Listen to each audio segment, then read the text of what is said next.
Paris, gare Saint-Lazare, jeudi 19 juin, une nouvelle distribution de tracts usagés. Les agents grévistes mobilisés, ils distribuent des tracts. Bonjour, en deux mots, je ne vais pas vous déranger. Je vois que vous êtes grévistes mobilisés pour vous. Vous avez un tract qui explique la grève? C'est ça. On pense que c'est important de s'adresser aux usagers pour leur faire comprendre les raisons de la grève. Parce que le gouvernement et une bonne partie des grands médias font une telle désinformation et une campagne de haine contre les grévistes qu'on n'a pas le choix. On est obligé de faire comprendre nous-mêmes. D'autant qu'on ne se bat pas pour des petits intérêts corporatistes qui défendraient leurs acquis. On se bat pour le service public. Et parce que des conditions de travail mauvaises pour les cheminots, c'est des risques ferroviaires, de sécurité aussi pour les usagers. On se bat pour tout ça et on l'explique nous-mêmes. Et après vous partez en manifestation, c'est ça, à 11h30? On va manifester tout à l'heure avec des personnels des crèches qui sont en grève aujourd'hui et avec d'autres secteurs qui voudront venir nous soutenir, des intermittents, des postiers en grève, etc. Ok, on vous suit. À tout à l'heure alors. À tout à l'heure. Voilà, distribution de tracts, l'information passe enfin. On commence à entendre un peu partout que les amendements qui vont être votés, ils sont pour notre bien, qu'ils vont nous rassurer par rapport à ce qu'on demande, et honnêtement, il n'en est rien.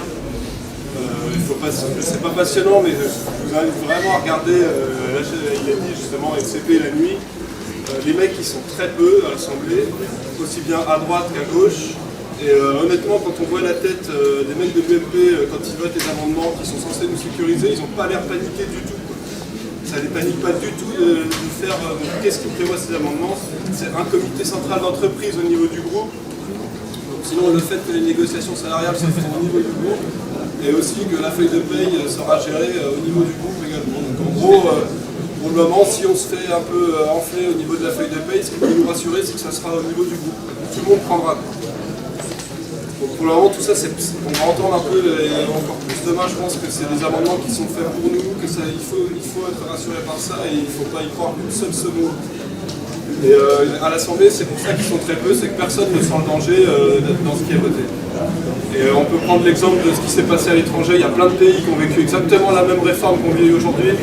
Et quand après, il y a des gouvernements plus libéraux qui sont arrivés, comme nous, ça risque de le faire en 2017, ils n'ont eu aucun souci après de supprimer l'établissement de tête et de pouvoir regrouper juste en rassurant, en disant que la feuille de paye serait gérée par le groupe. C'est ce qui s'est passé en Belgique, ça se passe en Autriche aussi, un peu partout. Ensemble. Ce que je vous propose aujourd'hui, c'est pas de partir à pied jusqu'à Montparnasse parce que vous imaginez bien le temps de trajet, mais par contre, c'est de pouvoir partir tous ensemble, en traversant la gare, jusqu'au métro. Voilà.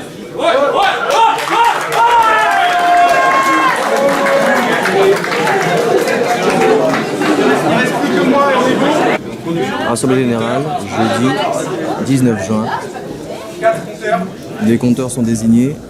Qui est pour reconduire jusqu'à demain? Qui est pour reconduire la grève de 24 heures?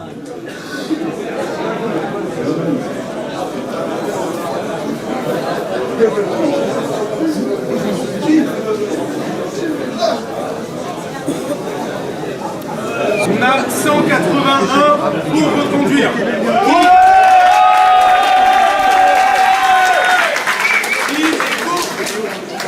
Est-ce que quelqu'un est contre la reconduction de la grève? Zéro.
pacte d'austérité, salaire, emploi, services publics, protection sociale.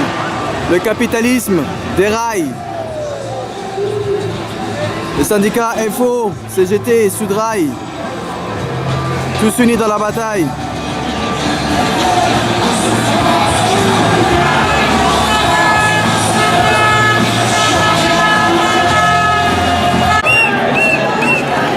Vous aimez le cinéma, vous aimez les intermittents. La précarité, c'est pas du cinéma.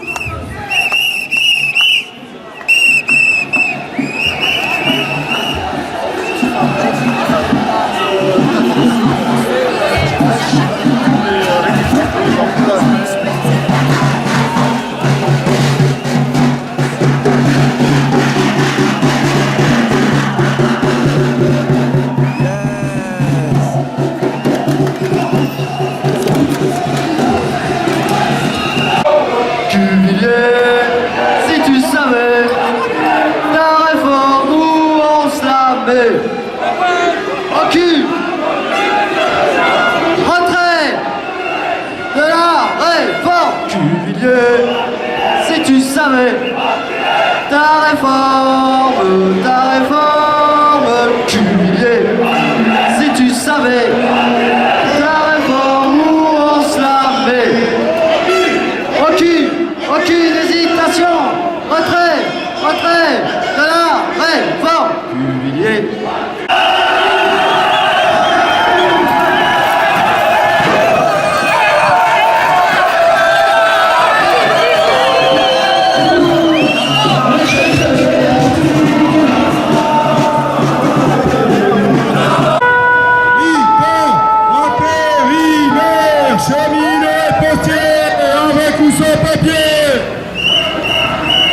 Chômeurs, précaires, intermittents, cheminots et postiers, avec ou sans papier.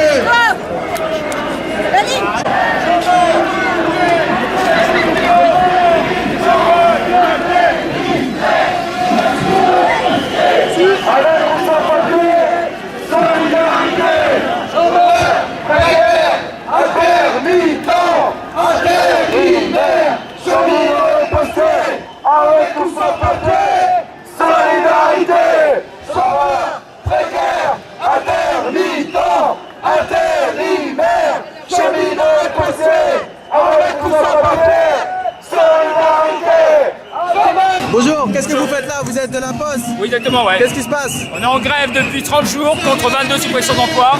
Ils veulent nous rallonger les tournées. Les gens vont avoir leur courrier de plus en plus tard.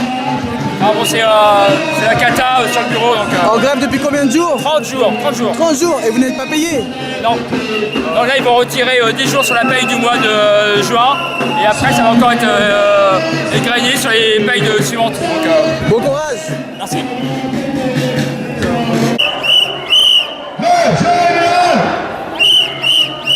Bonjour, Renaud Flin est là sur la manifestation. Vous êtes là pour quelle raison, monsieur? En fait, on est là parce que on subit les mêmes attaques un peu partout. Chez Renault, on a eu un accord compétitivité qui consiste en gros à la même chose que pour la SNCF. Suppression de postes, augmentation des charges de travail, précarisation, c'est-à-dire des attaques contre les travailleurs. Donc la SNCF, les cheminots comme nous subissons les mêmes attaques du même patronat. Donc il n'y a pas de raison qu'on ne soit pas là avec les cheminots, parce que en réalité ce qu'il faudrait, c'est que tous les travailleurs du pays se mettent dans la bagarre et défendent leurs intérêts face au patronat et au gouvernement qui le soutient. Voilà pourquoi on est là. Vous pensez qu'une convergence des luttes est possible? Possible, j'en sais rien. Mais nécessaire. Nécessaire. C'est entendu. Ah oui, donc j'avais vu, vous aimez le cinéma, donc vous aimez les intermittents. Bonjour. Mais je vois qu'il y a des intermittents sur cette manifestation. Pourquoi êtes-vous là aujourd'hui? Parce qu'il y a une réforme qui a été décidée le 22 mars, qui remet en cause tout le principe de l'assurance chômage et qu'on combattait un régime spécifique pour les intermittents qu'on dénonçait depuis 2003. D'accord. Donc ça ne touche pas que les intermittents, ça touche aussi les intérimaires et les chômeurs. Et les intermittents, qu'est-ce que c'est exactement un intermittent en fait? Un intermittent, c'est un employé à emploi discontinu. donc qui travaillent de temps en temps et donc sur de très courtes périodes. Et très souvent dans le monde du spectacle alors? Dans le monde du spectacle, oui. D'accord. Que ce soit artiste ou technicien. C'est ce qu'on appelle les annexes 8 et 10 de l'assurance chômage. Les intérimaires, c'est l'annexe 4. Et vous, c'est des intermittents alors. Voilà. Et alors, est-ce que vous pensez que pendant les festivals, il y aura aussi des actions ou des choses de prévues? La mobilisation commence, elle prend de l'ampleur. Comment ça se passe au niveau des intermittents? Et ben ça, c'est la libre décision de chacun de se mettre en action, de se mettre en grève ou pas. Ou pas. Il n'y a pas de mot d'ordre, c'est chacun est libre de décider ce Il qu'il y a fait. un mot d'ordre pour que la mobilisation soit la plus grande possible, et après c'est à chacun de décider. Il n'y a pas d'organisation supra qui décide de blocage inventé ou autre. Ok, et ben merci beaucoup, bon courage dans votre combat, on est avec vous, à bientôt.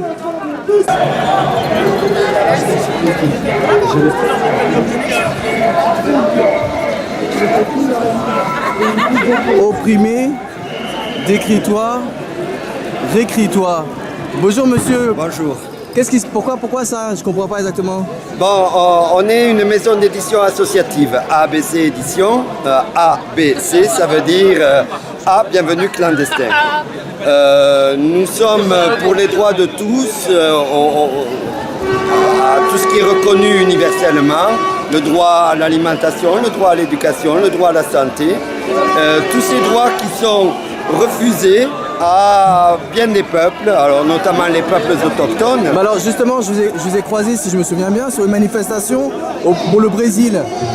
Et là, vous êtes aujourd'hui une manifestation à Paris. Qu'est-ce qui se passe au Brésil exactement? Alors au Brésil, depuis de très nombreuses années, au Brésil comme ailleurs, comme en Inde d'ailleurs aussi, on assassine les populations qui sont autochtones, hein. Alors les Adivasi en Inde, les Rohingyas. Les assassine, mais pour quelle raison? Alors on les assassine, on les laisse mourir pour la plupart d'entre eux, on les met dans des réserves. Il faut qu'il y ait de la pauvreté. Parce que la pauvreté qui est fabriquée par le capitalisme, par les entreprises capitalistes, cette pauvreté qui est fabriquée permet de faire peur à ceux qui travaillent pour le système, pour la production notamment, et à qui on donne comme cage dorée leur maison, leur télé, leur voiture et dans le système de consommation. Et ce système de production-consommation qui est entretenu permet comme ça de susciter un système d'obéissance, et par la pauvreté on fait peur. Attention, je ne pourrai plus avoir de l'eau, je ne pourrai plus avoir un toit, je vais être expulsé, etc. Et donc cette pauvreté est un moyen fabriqué exprès pour contraindre les gens à produire, à obéir. Et cette manière-là de diriger le monde qui fonctionne comme ça depuis 5 siècles, cette manière de diriger le monde... Depuis combien de temps? Depuis 5 siècles? Oui, ça a commencé avec les conquêtes dans le nouveau... La découverte de l'Amérique, la soi-disant découverte. Oui, alors justement, c'est très bien de dire soi-disant découverte, parce qu'en fait, ça n'a pas été découvert, ça a été conquis. Et il y a tout à reconnaître, il n'y a rien à célébrer. Voilà, au Brésil, ce qui s'y passe très exactement depuis de très nombreuses décennies, comme à Calcutta d'ailleurs, à Bombay, etc. On laisse dans des familles dans une telle misère que les enfants se retrouvent abandonnés, drogués, sniffant dans la rue, volant, vivant de combines, etc. Et évidemment, ils sont incultes. Ils n'ont pas l'éducation du coup. Alors, on combat la pauvreté en tuant le pauvre, quoi. Et alors, le pauvre autochtone, indigène, mais le pauvre enfant, l'enfant sans protection, sans parents pour le réclamer. Et ça existe depuis très longtemps. Sauf qu'avec la construction du stade pour le mondial, ça a encore amplifié. C'est-à-dire qu'on a expulsé encore plus de pauvres, de défavorisés, de délogés, et qu'on a assassiné les enfants trouvés dans la rue. Mais assassinés, c'est-à-dire à coups de mitraillette, quoi. Et cette épuration, elle est faite pour le plaisir des gens, leur ballon rond, leur enthousiasme, entretenir les gens. Alors, dans est-ce les qu'il faut jeux du boycotter cirque. la Coupe du Monde? Alors évidemment, je boycotterai tout endroit où il y a diffusion de la Coupe du Monde. Je me fais pas beaucoup d'illusions, ils sont très majoritaires. Mais on peut boycotter les sponsors aussi, on peut peut-être boycotter les marques oui, avec alors lesquelles travaille la FIFA. Coca-Cola, tout ce qu'on voit dans les médias, évidemment les journaux, Le Monde, L'Équipe, etc., Libération, qui continuent de propager ces images et qui évite de rendre compte des vérités qui s'y passent, des vérités sociales. Il y avait quand même pour le Brésil des travailleurs du métro qui sont mis en grève contre ce système-là. 42 renvoyés, quoi, enfin. On intimide les grévistes. Bon, tout ça est inadmissible. Et ici, de toute façon, le traité TAFTA est passé alors ça, par... le TAFTA, c'est le traité transatlantique. C'est encore... Le traité est en train de se faire. L'État est supérieur au pouvoir que nous avons élu. Déjà qu'ils ne nous représentaient pas, déjà qu'ils nous mentaient. Maintenant, les voilà en train de signer donc, le béni oui-oui aux entreprises capitalistes, au monde de l'argent qui les fascine tellement, et à continuer cette haine, ce mépris des défavorisés, des démunis. Voilà. En France, en ce qui nous concerne, nous avons Dassault et Lagardère qui sont à la fois les deux grands marchands d'armes et à la fois les deux grands patrons de la presse. Avec ça, vous voyez bien le marchand d'armes et marchand de presse. Donc marchand d'armes et marchand d'information. Donc ils sont en train de lancer une propagande belliqueuse où, par exemple, tout ce qui est étranger, tout ce qui n'a pas de logement, tout ce qui est pauvre est méprisé, rejeté, exclu. On dénie des droits pourtant réels, par exemple aux Roms, on leur dénie parce qu'il faut qu'il y ait des pauvres, parce qu'il faut fabriquer cette pauvreté-là. Ces droits essentiels, bien sûr, leur sont refusés. Le droit à la santé, le droit à un toit, le droit à l'éducation, tout ça, c'est refusé. Eh bien, c'est entendu. Merci. Monsieur, merci beaucoup. Opprimé, écris-toi, réécris-toi. Ce sont des ateliers d'écriture opprimés que nous faisons. Des ateliers d'écriture sur abcédition.net. Voilà, merci. Merci monsieur. Au revoir.